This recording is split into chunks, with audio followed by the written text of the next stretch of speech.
नमस्कार, आप देखें एनबी न्यूज। मैं हूं आपके साथ प्रियव्रत दीक्षित। तो स्वागत है आपका स्वर्णिम मध्य प्रदेश छत्तीसगढ़ के इस खास बुलेटिन। तो फिलहाल एक बड़ी खबर के साथ बुलेटिन का आगाज कर लेते हैं। तो छत्तीसगढ़ की राज्यपाल अनुसुईया उइके ने कहा कि छत्तीसगढ़ सहित पूरे देश दुनिया में आदिवासियों की संस्कृति बहुत ही समृद्ध है। आदिवासी समृद्ध संस्कृति के वाहक होने के साथ ही प्रकृति के पूजक भी हैं। उनकी जीवन शैली और प्रकृति के बीच एक गहरा सामंजस्य है। उन्होंने कहा कि आदिवासी न्यूनतम आवश्यकताओं पर जीने वाले होते हैं। ये वास्तव में उनकी जीवन शैली का मूल मंत्र है। वो प्रकृति से उतना ही लेते हैं जितना उन्हें आवश्यकता होती है, क्योंकि वो धरती को अपनी माता मानते हैं। आधुनिक समाज को कई मायनों में उनसे बहुत कुछ सीखने की जरूरत है।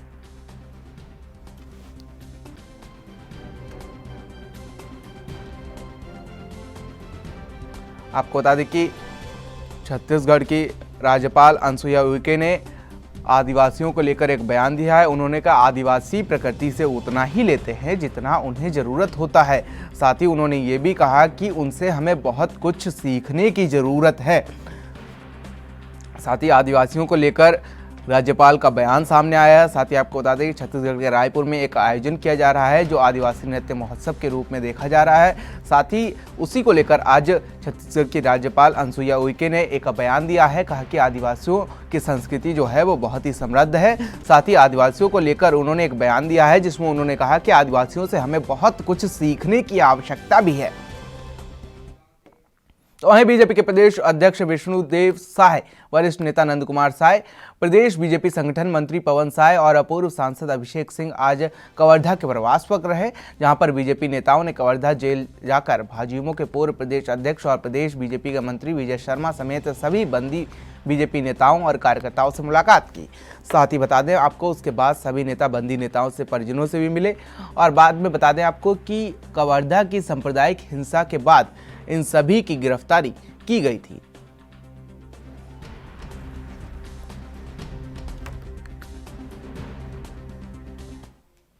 तो वहीं मध्य प्रदेश के गृह मंत्री नरोत्तम मिश्रा ने कांग्रेस नेता राहुल गांधी पर जमकर निशाना साधा। इस दौरान उन्होंने कहा कि राहुल भाईजान, आप देश के मुसलमानों की चिंता करते हैं, यह ठीक है, लेकिन कश्मीरी हिंदुओं पर चुप्पी साध जाते हैं। इसी के साथ उन्होंने क्या कुछ कहा, सुनवाते आपको। काम बता दो, आपने वो एक हाथ पूरा किया हो कमलनाथ जी। सिर्फ एक बताएं 15 महीने में कि ये काम मैंने पूरा किया। एक नहीं बता सकते। घोषणा पत्र में जारी एक बयान को पूरा नहीं किया। और मैंने अभी अभी आपको इसके पहले जो बताया कि 25 तारीख को घोषणा की और 28 को ऑर्डर निकला। ये होता है काम। कमलनाथ जी, मुंह चलाना और बात है, काम करना और बात। देश और प्रदेश में अपनी अपनी आस्था के अनुसार हर पर्व को, हर त्योहार को मनाने की आज़ादी है। पर्व खुशियों के साथ मनाए। हमारी आस्था और धर्म किसी मर्यादा या सीमा का अतिक्रमण न करे। सब लोग आनंद पूर्वक मना। राहुल भाईजान जब गुजरात में जाते हैं तो जनेऊ पहन लेते हैं, कश्मीर में जाते हैं तो कश्मीरी पंडित हो जाते हैं, और केरल में जाते ही वो टोपी लगा लेते हैं। अब उनको केरल के मुस्लिम भाइयों की तो चिंता थी, पर कश्मीर में हिंदुओं को मार दिया, उस पर एक शब्द नहीं आया। ये पीड़ादायी है। ये देश समझता है इन बातों को। राहुल भाई। तो वहीं मध्य प्रदेश के पूर्व मुख्यमंत्री कमलनाथ ने प्रधानमंत्री नरेंद्र मोदी पर तीखा हमला बोला है। उन्होंने कहा कि मैं देश नहीं बिकने दूंगा से शुरू हुए प्रधानमंत्री मोदी की सरकार का सफर आज देश बेचने दूंगा की राह पर चल पड़ा है।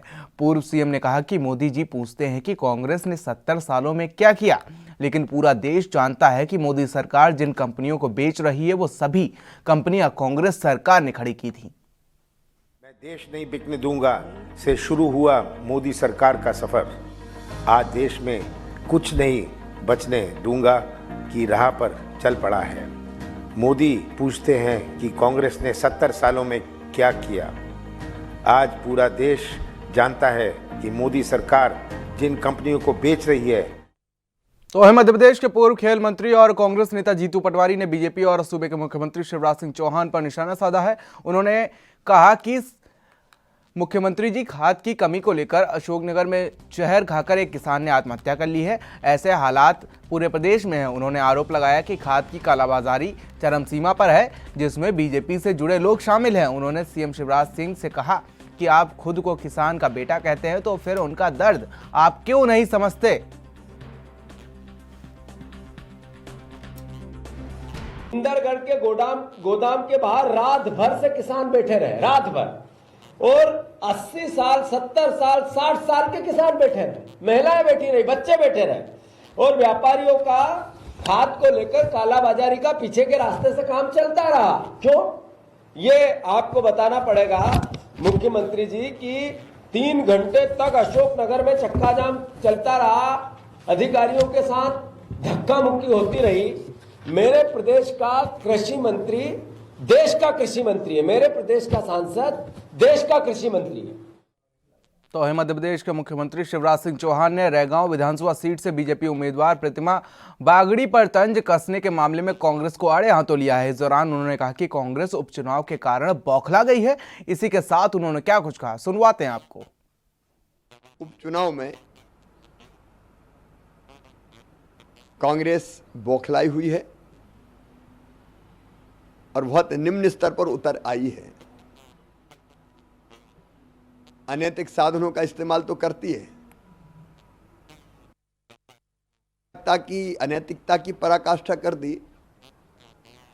हमारी रैगांव की बेटी प्रतिमा बागड़ी के बारे में जिस ढंग से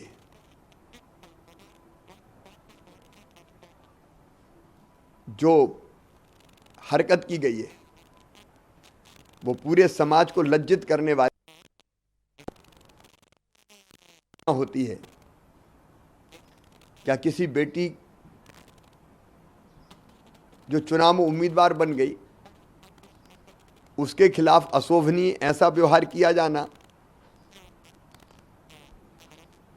कि जो बेटी के सम्मान को ठेस पहुंचाए उचित था? ये बहुत हीन हरकत है। मैं निंदा करता हूं और मुझे विश्वास है कि रैगांव की जनता। तो वहीं मध्य प्रदेश के पूर्व मुख्यमंत्री कमलनाथ ने मुख्यमंत्री शिवराज सिंह चौहान पर हमला बोला है। उन्होंने कहा कि प्रदेश कुपोषण की चपेट में आ रहा है, लेकिन सीएम शिवराज सिंह चौहान ध्यान नहीं दे रहे हैं। साथ ही उन्होंने कहा कि मैंने प्रदेश में हजारों गौशाला बनाकर गौमाता की रक्षा की और बीजेपी सरकार गौमाता को भोजन तक नहीं दे पा रही है। कमलनाथ ने कहा कि कुपोषण में प्रदेश के हर जिले में अपने पैर पसार चुके हैं। भूखा बचपन हमें शर्मसार कर रहा है। हजारों गौशाला बनाकर गौ माता की रक्षा की और बीजेपी सरकार गौ माता को भोजन तक नहीं दे पा रही है। कुपोषण ने अब मध्य प्रदेश के हर जिले को अपनी चपेट में ले लिया है। भूखा बचपन तो राष्ट्रीय आदिवासी नृत्य महोत्सव में दूसरे दिन पारंपरिक त्योहार, अनुष्ठान और पारंपरिक विधाओं पर आधारित लोक नृत्य प्रतियोगिता का आयोजन किया गया। इस श्रेणी में प्रतियोगिताओं की शुरुआत उत्तराखंड के झिंझी हन्ना लोक नृत्य के साथ हुई। यह पारंपरिक नृत्य थारू समुदाय के लोगों द्वारा प्रस्तुत किया गया। तो वहीं इसमें नई फसल आ जाने के उपलक्ष्य में कुंवर भादों के महीने में गांव के प्रत्येक घर जाकर महिलाएं ये नृत्य करती हैं। झिंझी नृत्य में घड़े सिर पर रखकर प्रत्येक घर से आटे और चावल का दान लिया जाता है, जिसके बाद विसर्जन करने के लिए महिलाएं नदी में जाती हैं और विसर्जन कर उस आटे और चावल का पकवान बनाकर सभी लोग खाते हैं। ठीक उसी तरह हन्ना नृत्य भी थारू समाज के पुरुषों द्वारा किया जाता है। उत्तराखंड टीम ने दोनों ने मिलकर सामूहिक प्रस्तुति दी। उसी तरह छत्तीसगढ़ राज्य के प्रतिभागियों ने कर्मा नृत्य की प्रस्तुति दी है।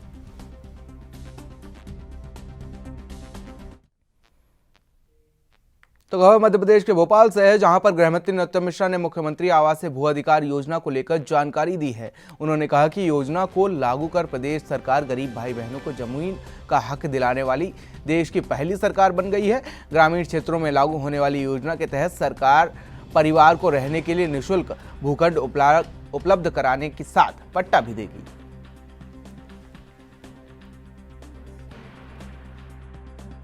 लोगों को जमीन का हक दिलाने वाली मध्य प्रदेश की सरकार पहली सरकार बनी है। 25 सितंबर को घोषणा की और 28 अक्टूबर को आदेश जारी हो गए। ये उन लोगों के लिए मैं कहना चाह रहा था जो कहते थे कि ये जेब में नारियल लेकर चलते हैं और झूठी घोषणाएं करते हैं। ये होती है सरकार और ये होता है सरकार का इकबाल। गांव गरीब किसान की, झुग्गी झोंपड़ी के इंसान की, महिलाओं के सम्मान की चिंता करने वाली सरकार माननीय मुख्यमंत्री शिवराज सिंह की जो सरकार है। गांव के अंदर मुख्यमंत्री जी को जब मिला परिवार, बोले बच्चों की भी शादी हो गई है, हम सब एक ही में रहते हैं, पीड़ादायी प्रसंग है। और इसलिए एक अलग इकाई, जिस बेटे की शादी हो गई है, बेटी की शादी हो गई है, उसे अलग इकाई माना। तो खबर छत्तीसगढ़ के बैकुंठपुर से है, जहां पर होमगार्ड में सब इंस्पेक्टर के पद पर तैनात दीपेंद्र सिंह, जिसकी गुमशुदगी बीते 25 अक्टूबर को कोतवाली में दर्ज कराई गई थी, पुलिस ने उसकी हत्या की पुष्टि की है। तो वहीं आज पुलिस ने उसका शव भी बरामद कर लिया है। पुलिस ने हत्या में शामिल 3 लोगों को पकड़ लिया है, जबकि एक की तलाश में पुलिस लगातार जुटी हुई है। हत्या के आरोप में जिनकी पहचान हुई है उसमें एक महिला का देवर है, जबकि बाकी कांस्टेबल के दोस्त बताए जा रहे हैं।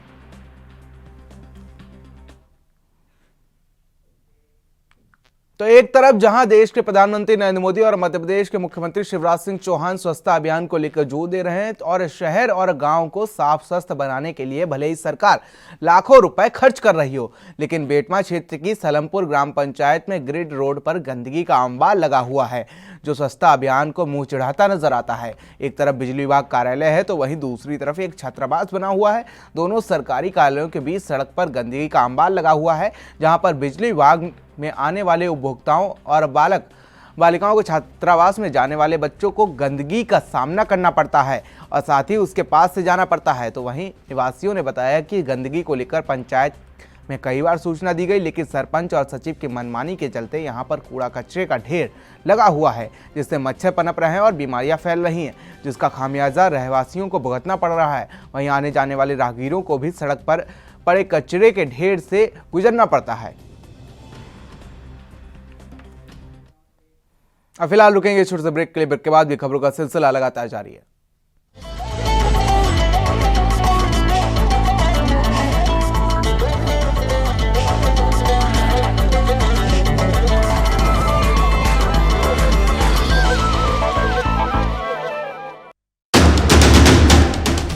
राष्ट्र धर्म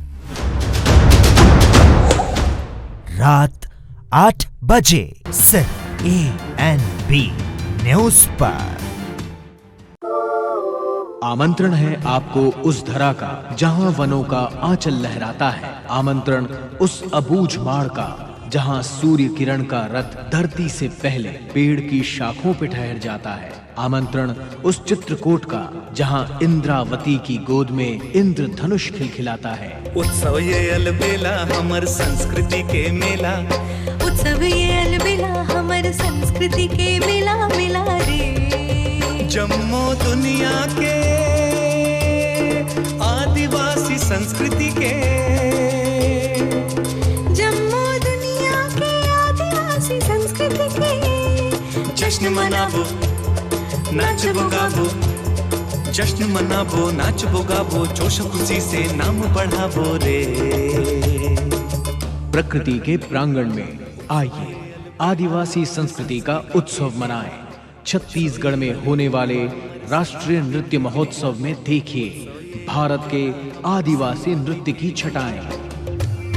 हो मेहनत भरी यहाँ कर्मा की तान है, ज्ञान से भरा यहाँ जय गंगान है। मेहनत भरी यहाँ कर्मा की तान है, ज्ञान से भरा यहाँ जय गंगान है।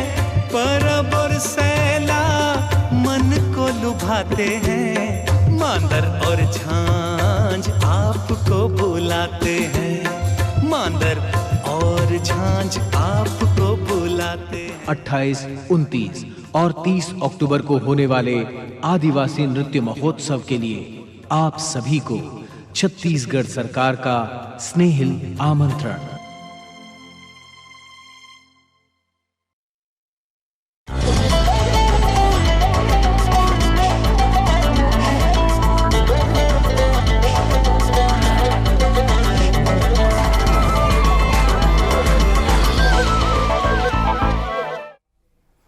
तो ब्रेक के बाद आप सभी का एक बार फिर से स्वागत है स्वर्णिम मध्य प्रदेश छत्तीसगढ़ में। तो इसी बीच उज्जैन से एक बड़ी खबर सामने आ रही है, जहां पर पुलिस के हाथ एक बड़ी कामयाबी लगी है। पुलिस ने अवैध डीजल की बिक्री की सूचना पर कार्रवाई की है।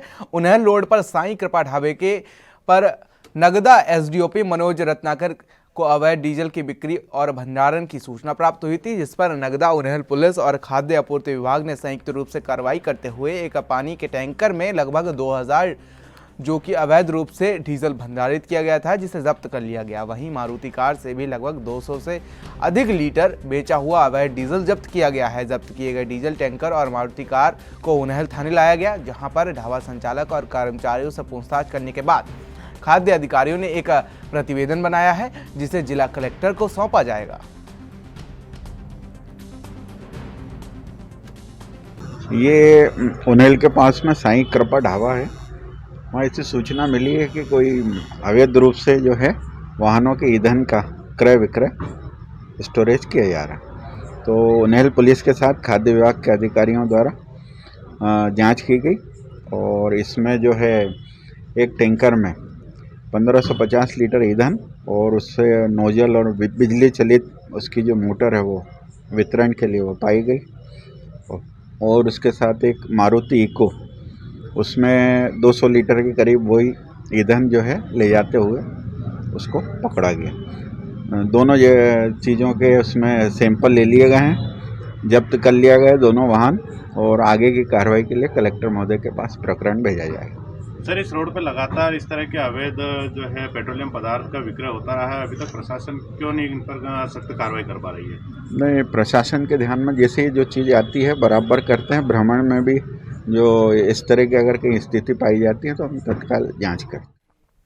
तो खबर मध्य प्रदेश के उज्जैन से है, जहां पर एक नेत्री से दुष्कर्म के मामले में कांग्रेस विधायक मुरली मोरवाल के फरार बेटे करण मोरवाल को पुलिस ने मंगलवार को गिरफ्तार कर लिया। स्थानीय महिला थाने में प्रभारी ज्योति शर्मा ने बताया कि मुखबिर की सूचना पर करण मोरवाल को इंदौर से करीब 80 किलोमीटर दूर मक्खी के पास से महिला पुलिस और अपराध निरोधक शाखा की संयुक्त टीम ने पकड़ा है। जब वह कार से कहीं जा रहा था। मामला दर्ज कराने वाली महिला नेता का आरोप है कि विधायक के 30 वर्षीय बेटे करण मोरवाल ने शादी का झांसा देकर उसके साथ दुष्कर्म किया। पीड़ित महिला नेता ने कहा कि मैं चाहती हूं कि मामले की निष्पक्ष जांच हो। मेडिकल जांच कराने के बाद करण को एक स्थानीय अदालत में पेश किया गया, जिसने अभियोजन के अनुरोध पर उसे 1 दिन की पुलिस हिरासत में भेज दिया गया। पुलिस के मुताबिक शादी का झांसा देकर महिला नेता से दुष्कर्म करने का आरोपी पिछले 6.5 महीने से फरार चल रहा था और उसकी गिरफ्तारी पर 25,000 रुपए का इनाम भी घोषित किया गया था।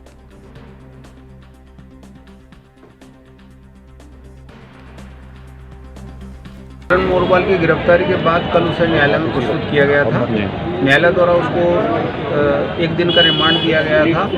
आज 4 बजे जो है न्यायालय में प्रस्तुत किया गया और पुलिस ने जुडिशियल कस्टडी की मांग की, जिसे न्यायालय द्वारा स्वीकार करते हुए उसे 8/11 तक की जुडिशियल कस्टडी में भेजा गया है।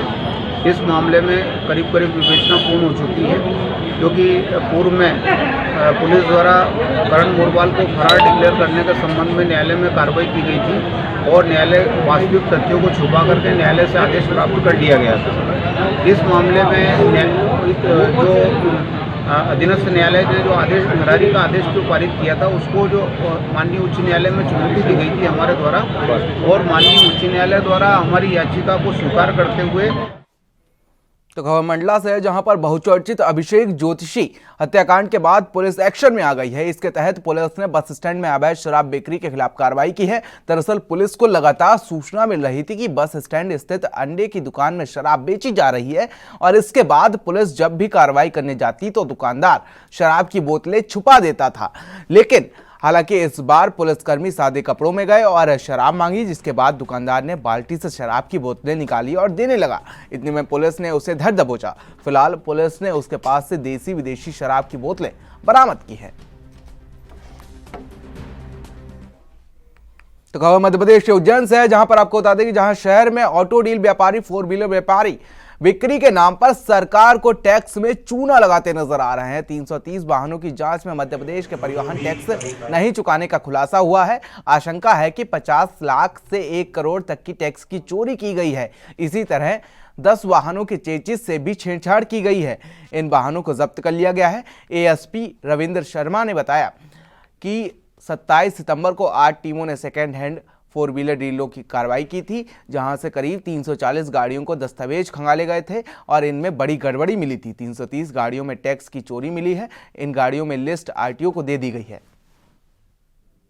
के द्वारा बताया गया है जिन गाड़ियों में जो भी कमी पाई जाएगी, चाहे वो फिटनेस की हो, परमिट की हो, टैक्स की हो, उन गाड़ियों को सत्यापित करके और उनसे टैक्स वसूली और जो जुर्माना है वो लगाया जाएगा। और ये आरटीओ ने कार्रवाई अपनी शुरू कर दी है और आने वाले समय में जो है इन पर कार्रवाई करके लगभग जो हमारी बात हुई है 50 लाख से 1 करोड़ तक की। शहर में ऑटो डील की आड़ में सरकार को लगाया जा रहा था चूना। 50 लाख रुपए से लेकर 1 करोड़ रुपए तक की टैक्स की जा रही थी चोरी। उज्जैन पुलिस अधीक्षक सत्येंद्र कुमार शुक्ल के निर्देशन में आईपीएस अधिकारी रविंद्र वर्मा के निर्देशन में एक मुहिम चलाई गई, जिसमें ऑटो डील में जो गाड़ियां बिकने बाजार में आती थी उनको लेकर एक कार्रवाई की गई थी, क्योंकि पुलिस को सूचना मिली थी कि इन गाड़ियों की आड़ में जो गुजरात, महाराष्ट्र और अन्य प्रदेशों से गाड़ियाँ आती हैं, इनकी आड़ में कई प्रकार की टैक्स चोरियाँ हो रही हैं। गाड़ियों की अदला बदली की जा रही है। वहीं पुलिस ने कार्रवाई करते हुए 330 गाड़ियाँ जब्ती मिली थी और ऑटो डील के जो व्यापारी लोग हैं उन लोगों को एक नोटिस दिया गया था कि इन सभी गाड़ियों के कागज 7 दिवस के अंदर थानों पर जमा कराएं और अपनी गाड़ियाँ ले जाएं। लेकिन उसके पश्चात पुलिस ने इन पर कार्रवाई करते हुए कम से कम 10 गाड़ियाँ ऐसी निकली हैं जिसके चेसिस नंबर बदले गए थे या इनकी नंबर प्लेट बदली गई थी। आगे नंबर प्लेट कुछ और लगी थी और पीछे नंबर प्लेट कुछ और लगी हुई थी। उन्हीं को देखते हुए पुलिस ने इन सभी लोगों पर कार्रवाई की। वहीं पुलिस के आईपीएस अधिकारी रविंद्र वर्मा जी ने इसके एक प्रेस कॉन्फ्रेंस कर खुलासा किया कि हमें सूचना मिली थी कि कम से कम उज्जैन शहर में जो ऑटो डील हैं उनकी आड़ में कई पुरानी गाड़ियों का सौदा किया जा रहा है, जो गाड़ियाँ प्रदेश के बाहर के क्षेत्रों से आ रही हैं और उनका नंबर प्लेट बदलकर उनके चेसिस नंबर प्लेट के उनको बेचा जा रहा है। वहीं उन्होंने अपील भी करी है आम जनता से कि जब भी कोई पुरानी गाड़ियों का लेन देन करे तो उसकी एनओसी जरूर लें और ना देने पर उसकी शिकायत पुलिस थाने में करें। वहीं हम आपको बता दें कि ये जो गाड़ियां हैं इनके नंबरों के चेसिस नंबरों को तोड़कर, मरोड़कर या काट के हटा दिया जाता था और उसके नए चेसिस नंबर चढ़ाकर आम लोगों को बेच दिया जाता था। इसी को लेकर पुलिस ने अपनी कार्रवाई की हैं। उज्जैन से Vijendra Yadav, Asian Bharat, ANB news के लिए।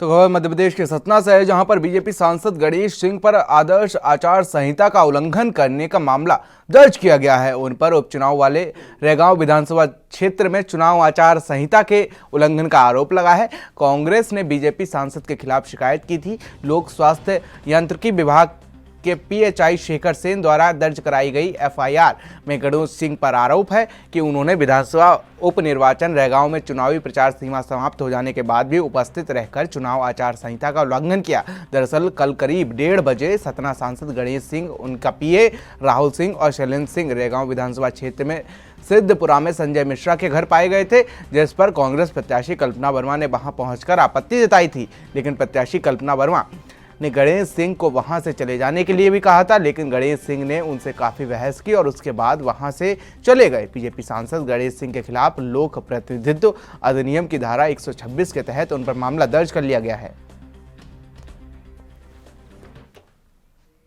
तो छत्तीसगढ़ में राजनांदगांव जिले में घुमका में महिला सम्मान समारोह का महिला बाल विकास मंत्री अनिल भेड़िया शामिल होने पहुंचे। आपको बता दें कि जहां उन्होंने कोरोना वॉरियर्स, आंगनवाड़ी कार्यकर्ता और उनके उत्कृष्ट कार्यों के लिए सम्मानित किया गया। इस दौरान उन्होंने शासन की जन कल्याणकारी योजनाओं का लाभ उठाने के लिए महिलाओं को प्रेरित भी किया। उन्होंने महिला सशक्तिकरण पर जोर देते हुए बताया कि राज्य सरकार ने महिला कोष से संबंधित महिला समूह के करीब 13 करोड़ रुपए का कर्ज माफ कर दिया है। इस मौके पर राज्यसभा सांसद फूलो देवी नेताम भी मौजूद रहे।